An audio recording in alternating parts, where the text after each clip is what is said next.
Bienheureux ceux qui ont le cœur pur, parce qu'ils verront Dieu. Le mot pur signifie sans mélange, comme un lingot de métal, purifié par le feu.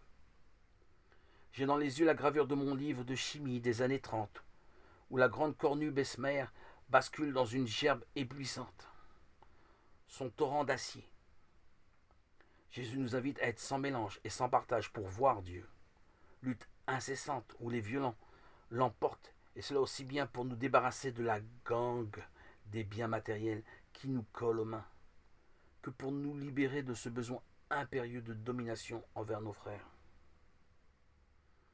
Être pur, un cristal décanté des boues du désir, désir insatiable de la richesse, de la sensualité et du pouvoir.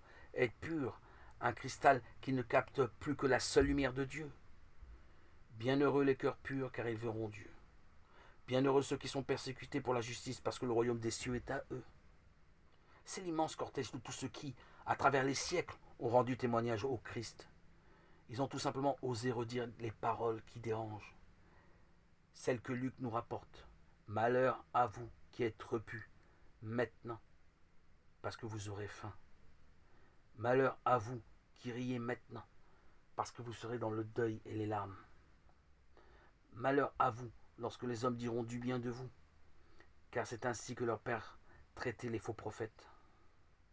Ce sont ces paroles qui ont valu la persécution, la prison et la mort à tant et tant d'amis du Seigneur, depuis Étienne jusqu'au Pierre Doutco, en passant par les paysans de l'Amérique du Sud.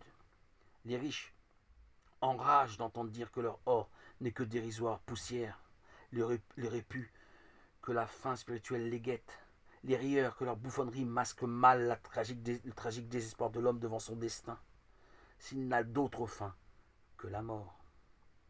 Réjouissez-vous et soyez dans l'allégresse, parce que votre récompense est grande dans les cieux, car c'est ainsi qu'on a persécuté les prophètes qui étaient avant nous.